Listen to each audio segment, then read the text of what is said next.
როგორ ზრდის დედა მოწამეს? როგორ ფიქრობს დედა, რომელიც თავის შვილს ამ სამყაროში ყველაფერზე მეტად უნდა უყვარდეს, რომ სწორი გზა ის არის, რომ ეს ბავშვი გახდეს ის, ვინც გარეთ გავა და ბოროტებას ჩაიდენს? ვფიქრობ, ეს კითხვა ბევრ ჩვენგანს გაუჩნდა. და ბევრ ჩვენგანს უბრალოდ არ გაუმკლავებია ამ საკითხს.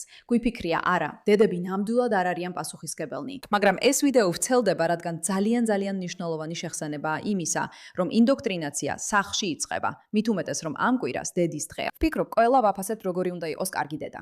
მაგრამ როგორი ჩანს ცუდი დედა და რას ნიშნავს ეს ჩვენი საზოგადოებისათვის? უბრალოდ გაფრთხილება შეიძლება იყოს მძიმე მოსასმენი. ეს ვიდეო არც ისე მარტივი საყურებელია. ეს საშინელი იყო. იმიტომ რომ სწორედ ისინი არიან, ვისაც ვიცავთ. სანამ. ეს ფარჰატია. მან შვილი ბავშვობიდანვე ისე გაზარდა, რომ ნაადრევი სიკვდილისთვის გაემეტებინა. ის, ვინც მოჰამედზე უმცროსია, ჩვენ შორის ყველაზე უფროსია. ყველა ერთნაირ მდგომარეობაში ვიყავით. ჩვეულებრივი ცხოვრება ვქონდა, არაფრის გვეშინოდა. მინდა გირჩიოთ, რომ ჯერ ეს ვიდეო ნახოთ. უბრალოდ პირველ ნაწილს უყურეთ. კარგი, უბრალოდ უყურეთ და წაიკითხეთ სიტყვები. ისინი მნიშვნელოვანია. შემდეგ მეორე ნაწილს უყურებთ. ცხოვრება ძვირია, მაგრამ ჩვენ არაფრის გვეშინია. არაფრის. ჩვენ არასდროს გვეშინოდა არაფრის. საყურებლად? აი ამიტომ ყავს თვითმკვლელი ტერორისტები. ნახე როგორ თქვა ეს ღიმილით. არის, მაგრამ არ ეკუთვნის. ამის ხურება ძალიან რთულია.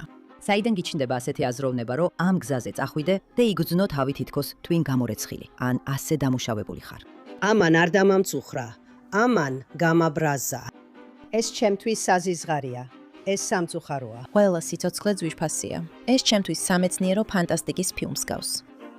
გაუგებარია, რომ ადამიანები სიხარულით მისცემდნენ თავიანთ შვილებს სიკვდილზე. სიხარულით სიკვდილზე. კარგი? უბრალოდ მინდა რომ ნათელი იყოს რა ხდება აქ.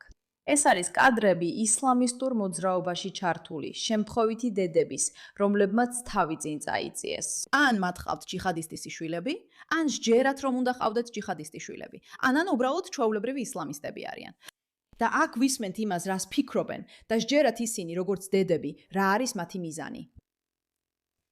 ფიქრი იმაზე, რომ რეალურად არსებობენ ქალები, რომლებიც დილით იღვიძებენ და ამბობენ, მე უნდა შვილი გავაჩინო, რათა მერე ეს ბავშვი მსხვერპლად შევწირო, ჩვენთვის სრულიად გაუგებარია. მაგრამ ასევე მნიშვნელოვანია, რომ ადამიანებმა გააცნობიერონ, რამდენად ღრმაა ეს ინდოქტრინაცია. რადგან თუ ასეთი დედის გაზრდილი ხარ, დედის რომელიც სინამდვილეში ფიქრობს, რომ შენ სრულიად შესაძლებელი ხარ და მხოლოდ მიზნისთვის ხარ ღირებული, გონია რომ ამ ადამიანებს შეუძლიათ ამ ინდოქტრინაციისგან გათავისუფლება. უბრალოდ ამ ყველაფრის ფსიქოლოგიური ზიანი. დაივიწყე მათი რწმენის სისტემა. უბრალოდ ის ფსიქოლოგიური ზიანი, როცა დედა მთელი ცხოვრება გეუბნება, რომ საუკეთესო რაც შეგიძლია გააკეთო არის ის, რომ თავი მოიკლა. რამდენი ადამიანია იქ? 4. 4:55. ბავშვები არ არიან, საკმარისია. 4-ს ავიყვანთ. ყველა 4 წავიდა. ეს დედა რამდენი მოწამე ყავს შვილებიდან? რამდენიმე არის. 4 და მე ამაყი ვარ მათით. ერთი ვაჟიც კი არ მყავს. მე მხოლოდ ის ვარ. ეს არის. რატომ ხარ ასე მოწყენილი? ღმერთს ფიცა ვარ. ჩემი შვილები და ყველაფერი, რასაც ამბობს, ყველაფერი მეჩეთებია ალლაჰის გზისთვის. მე კი ღმერთს მადლობა. რა? არხამდათ. ლილაჰი. იცი, არა, ყველა დედა არის ასეთი, არა. ეს მამაცი ქალი, რომელმაც გულწრფელად ყველაფერი გასწირა თავისი ქვეყნისთვის, ამ ისინი მისი გულის ნაწილები არიან, მან მათთვისაც კი მსხვერპლი გაიღო ღმერთის გზაზე. ღმერთი. ღმერთზე ფიცა ვარ.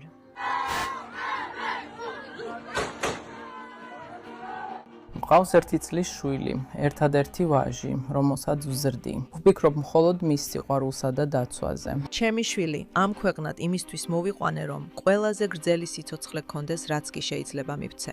რომ იყოს წარმატებული, ჯანმრთელი და ამ სამყაროში მეტი სიკეთე შემოიტანოს. გონია რომ ასე ყველა ვფიქრობთ, მაგრამ ნახეთ ეს კადრები ამ ბავშვების შესახებ. გმირი მოწამე, რომელმაც გულწრფელად ყველაფერი შესწირა თავის სამშობლოს. თქვენ უყურებთ ინდოქტრინაციას. ესენი პატარა ბავშვები არიან, რომლებიც ლაპარაკობენ იმაზე, რომ საუკეთესო რაც მას შეეძლო გაეკეთებინა, იყო ჯიჰადისტი. ტელევიზორში, ხო, უბრალოდ რომ ცხადი იყოს.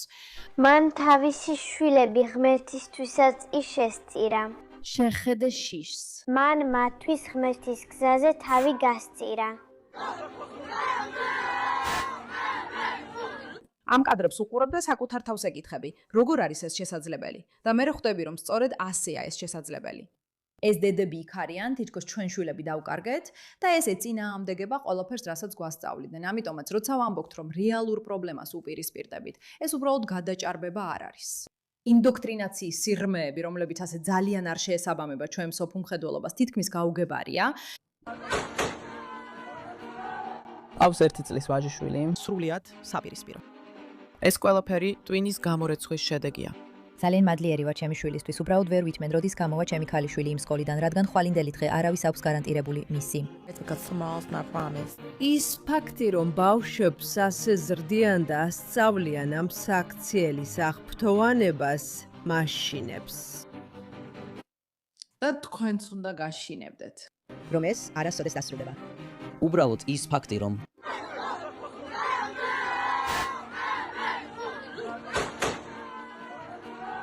ყავს 1 წლის ვაჟიშვილი და არ ვზრდი იმისთვის, რომ მოკვდეს. მხოლოდ მის სიყვარულსა და დაცვაზე ვფიქრობ. ჩემი შვილი ამ სამყაროში იმისთვის მოვიყვანე, რომ ყველაზე გრძელი სიცოცხლე გქონდეს, რაც კი შეიძლება მივცე. იყოს წარმატებული, ჯანმრთელი და ამ სამყაროში მეტი სიკეთე შემოიტანოს. ამიტომ გავაჩინეთ ყველამ შვილები და ამიტომ არის ასე მნიშვნელოვანი, რომ ადამიანებმა გაიგონ, როცა ამბობთ, რომ ჩვენ ვებრძვით. ის ასე ღრმად არის ფესვგადგმული და სრულიად არ შეესაბამება იმას, რასაც დასავლეთის ჯერა, რასაც ჩვენი საზოგადოება აფასებს. თქვენ ებრძვით ადამიანებს, რომლებსაც არანაირი პრობლემა არ აქვთ გაანადგურონ ჩვენი საზოგადოების ყველაზე მნიშვნელოვანი რამ. ეს არის ინდოქტრინაციის დონე, რომელსაც ვებრძვით. და სწორედ ამიტომ ეს არ არის უბრალოდ ეს ტიპის ადამიანი არ მომწონს. ჩვენ უნდა მოვაშოროთ ისინი ჩვენ საზოგადოებებს. ძალიან საშიშია, როცა ესეთი მენტალიტეტი არსებობს გარშემო. ეს იყო დედები, რაც ახლა ვნახეთ. ისინი სრულიად საპირისპიროები არიან. ეს ყველაფერი ტვინის გამორეცხვის შედეგია. ძალიან მადლიერი ვარ ჩემი შვილის. ვერ ვითმენ, როდის მოვა ჩემი ქალიშვილი ავტობუსით. ძალიან მიყვარს, იმიტომ რომ ხვალინდელი დღე გარანტირებული არ არის. ის ფაქტი, რომ ბავშვებს ასე ზრდიან და ასწავლიან, რომ ეს საქციელი მოსაწონია, მაშინებს და მაფიქრებინებს, რომ ეს არასოდეს დასრულდება. უბრალოდ ის ფაქტი, რომ ეს რეალურია და ხდება, უბრალოდ ვამბობ, თუ უკეთესად იცი, უკეთესადაც მადაც მოიქცევი. მაგრამ ეს როგორ იქნება შესაძლებელი, თუ დედები ისე არიან დაპროგრამებულები, რომ იციქრონ და იცხოვრონ იმით, რაც მათშია ჩადებული და შემდეგ ეს თავიანთ შვილებს გადასცენ. ომი მაშინ დასრულდება, როცა ადამიანები თავიანთ შვილებს უფრო მეტად შეიყვარებენ, ვიდრე ჩვენი შვილები ეზიზღებათ. თუ ოდესმე სიტყვებით ქმულა და ეს უნდა დაიმახსოვრო. ის რაც ყველაზე მეტად უნდა უყვარდეთ, რაზეც ყველაზე მეტად უნდა ზრუნავდნენ, მათთვის არ არის მნიშვნელოვანი მათი გეგმისა და მიზნების ფონზე. აი ეს არის ის, რამდენად ერთგულები და თავდადებულები არიან ისინი. რამდენად არაპირებენ უკან დახევას და გაჩერებას და ეს უნდა იყოს ჩვენს გონებაში ყველაზე წინ. ეს არა მხოლოდ შეშლილობაა და გული მტკივა ამის ყურებისას, უბრალოდ საშინლად მტკივა გული. არამედ უფრო მნიშვნელოვანია, რომ ეს გვახსენებს, რამდენად სერიოზულია ეს საფრთხე, რამდენად სიგიჟეა ეს ყველაფერი, რამდენად ღრმად აღწევს ყველა დონეზე. ეს ყველაფერს მოიცავს. და ამ ადამიანებს არ უნდა მივცეთ უფლება იყვნენ ჩვენი საზოგადოების ნაწილი. თუ გვინდა, დავიცვათ ის, რაც ჩვენი საზოგადოებისთვის მნიშვნელოვანია და რაზეც ზრუნავენ. ბავშვები, ქალები, ოჯახი და მომავალი. მადლობა ყურადღებისთვის ამ საკითხზე.